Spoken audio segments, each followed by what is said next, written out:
My father, and I know people get very triggered when I talk about him, so just bear with me. I love Barbara, right? Barbara has the best people skills of all. No, she said something that still bothers me, that rich kids and kids of famous people will never be successful or anything, and it still pisses me off. Yeah, I went at her on that, too. That's like condemning my kids. Yeah. I mean, I think if you're going to go back and forth about who's more in the tank with Russia, it's a really hard one between Bernie and Trump. Well, I think... Thank you very much, sir, in the blue shirt. I'm not going to buy those products. I am now exercising my free speech, right? And so that is how free speech works. Can I pivot off something Joy said? That is about as the New York American. Times? Can I just say Joy that is brought it up. Wait. Well, you spoke. Now it's my turn, Joy. So you were talking about the New York Times right before we came on air. Whatever CEO agrees with you or disagrees with you, and there's probably something every CEO of every company in corporate America, I'm still talking, Joy, disagrees with or you agree with. And I do think there's a big difference between the apartheid in South Africa. So who cooks Mexican food or Hispanic food or opens up beans in an all-white outfit? And second of all, why does it look like the movie Get Out? Like it's a weird, like you're in a white background. Like there's nothing about it that looks natural. You know why it looks like that. But if she had been cooking with the product or showing that she used it, Joy, you don't have to be, you don't have to be so snippy with me today, Joy. You really don't. I'm talking because I'm paid to talk and it's my job, and that's what I'm doing, Joy. And if you have a problem with it, I don't have to come to work today. So, Whoopi, what I was going to say about boycotting is that I don't want anyone to have to go through what's happening in the rest of the country, and I just hope people take it seriously. And I've been way more frustrated with millennials out partying in Miami. Well, look at Joy.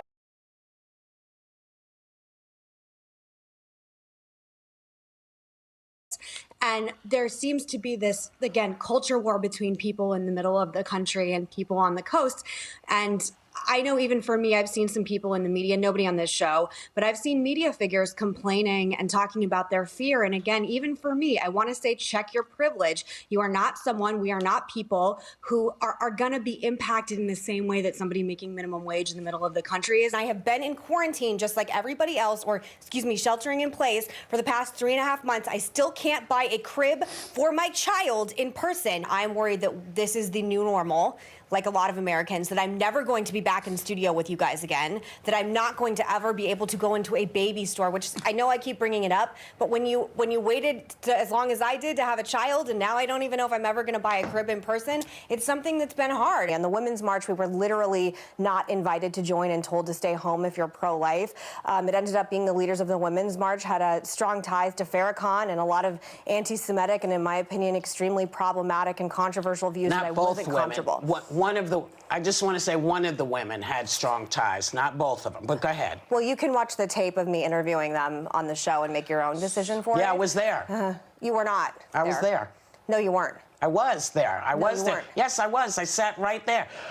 I will get it for you so you can see what I'm talking about. Here to tell us what they're going to do to make things right, please welcome the co-presidents of the Women's March, Tamika Mowry and Bob Bland. Our fearless leader is socially distant, moderating from home. How you doing, Whoop?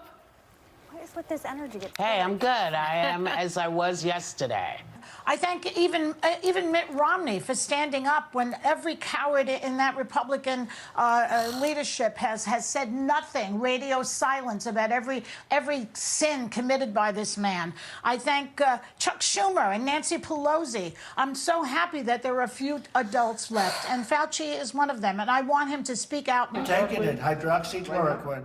When? Right now, yeah. A couple of weeks ago, I started taking it. Because I think it's good. I've heard a lot of good stories. And if it's not good, I'll tell you right, I'm not going to get hurt by it. It's been around for 40 years for malaria, for lupus, for other things. I take it. When I was watching it, now I'm a capable woman. I'm not drinking bleach. I'm not doing anything the president told me to. But there was a moment in my brain where I was like, is it working? Is hydro, whatever you say, chloroquine, is it working? Because at this point, I am so desperate to be able to do anything outside of my home. I would do a lot of things to get outside my home. I would inject something. I mean, I'm pregnant, so I probably wouldn't. But if I weren't, if someone said, hey, Meghan, you're going to have this job, but you're going to lose all your hair, but you get to go outside and see your friends and go swimming and go exercise and do all these things, I might do it. I think it's important for Americans to understand that New Zealand is an island with 5 million people. Manhattan is an island with 12 million people. So they're in a completely different place than we are for a lot of different reasons. And I think some of these comparisons between our country and countries in Europe are sort of a straw man argument because we just can't do the same things New Zealand can. You don't believe there should be any social distancing? You don't believe that this is Of course I believe there should be. Of course. How do you do that in a casino? That's up to them to figure out. I don't own a casino. How are you going to make this okay? And she said, that's not my job. You're the mayor of Las Vegas. That's exactly entirely your job to figure it out. And I just thought, it's the worst of the worst of the worst of the kind of politicians in this country. And I have said many times on this show, I've been having like this existential awakening that there are really, really horrible people in office.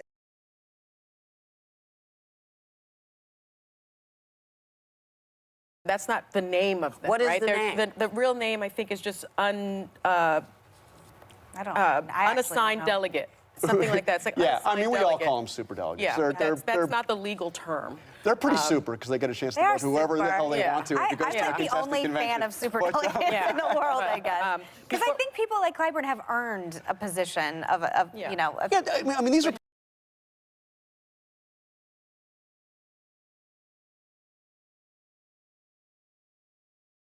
While I don't have bipolar disorder, after my father died, I went into a deep depression, which I had never experienced anything in my life before. And I think if maybe you guys remember, I actually took more time on bereavement leave than I think is probably normal. I took 6 weeks. It's normal to take 4.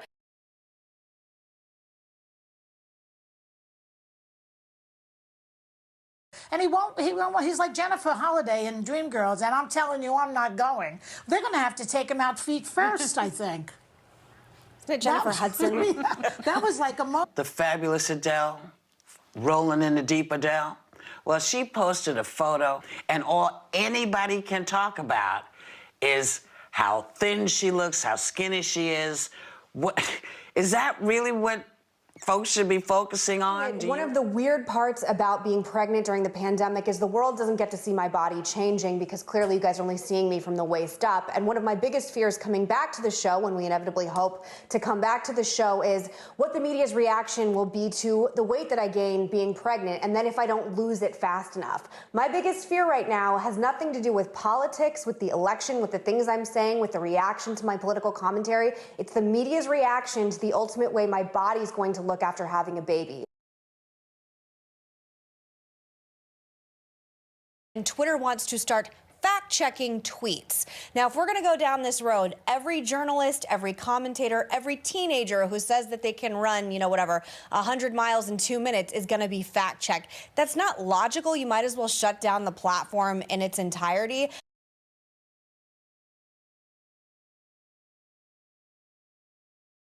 But to sit here and say that Republicans don't care about education or children is just ridiculous. Well, then why do they keep defunding it? Why do they keep defunding education? Every time I turn around, it's less money. I was a teacher. I know what I'm talking about, okay, Meghan?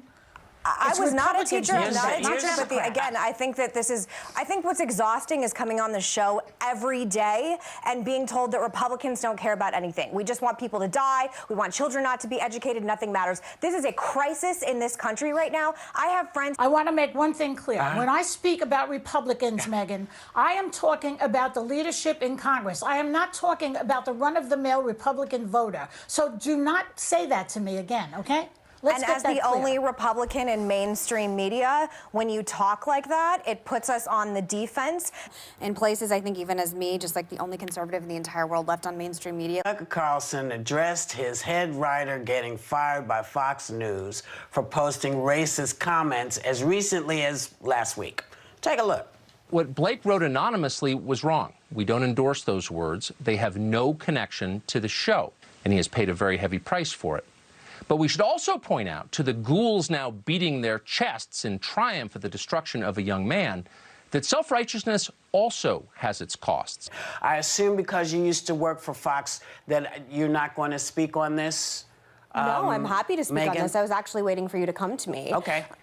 You know, Okay. I think about cancel culture a lot. And I think every person who's in mainstream media that has a platform, probably at one time or another, thinks about it. And every woman on this show, at one point or another, cancel culture has tried to remove one of us from this show for one reason or another. And by some miracle, we're all still here. And I think the greatest miracle is still me. When we're thinking about cancel culture, it just makes me sad that there seems to be we're at a moment in time where there's just not a place for people to come together and have civil and sometimes a little uncivil debates, but I'm fine with that, and I just really worry about the direction we're going in culturally when we're all going to get completely siloed in our corners and we're not going to have debates because, quite frankly, I like debating with all three of you. You're all incredibly smart, brilliant women, and it's a privilege to do.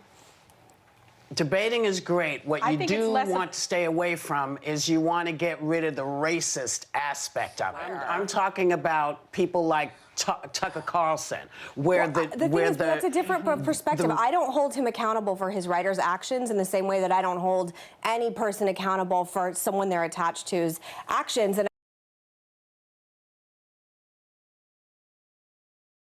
but your criticism of his writer has turned onto a criticism of him. The writer is known for his racist writings. Do you want Tucker to be canceled as well? I'm actually genuinely curious. Do you think Tucker should be? Do you think Tucker should be taken off the air? It's not about cancellation. It's about accountability. Well, accountability, not cancellation. Should he be taken off the air for what his writer has done? You know what? The American way it's not about says, what his writer has done, Meghan. It's about what he has done. It's basically a Cyrano de Bergerac type of situation. Question. It came out that my friend Barry Weiss is leaving the New York Times, and part of it is the controversy over that Tom Cotton op-ed, which exploded. And she just announced she's stepping down. Now, I haven't read her resignation letter because this is happening in real time, but I would assume it is because she's uncomfortable with the kind of attack she's receiving internally. And when I see someone like Barry Weiss, who doesn't feel comfortable with the New York Times, is another dangerous moment in mainstream media where it's one more person with an interesting opinion that we will not have, and I don't think that's good for America, and I certainly don't think that's good for American media. It is not good for anybody, and as one who has been drawn, as one has she was ostensibly railroaded through the mud out of the New York Times, of cancel culture. What this is really about is the haves not wanting the have-nots to survive this, and that is really, really serious. And I completely agree with Joy. I mean, we have the money. We just don't seem to have the money to save these people. That's what this is about. Well, that is just ridiculous. It's a Democrat wish list. No, it's a Democrat wish list. Let me finish my point. Let me finish my point.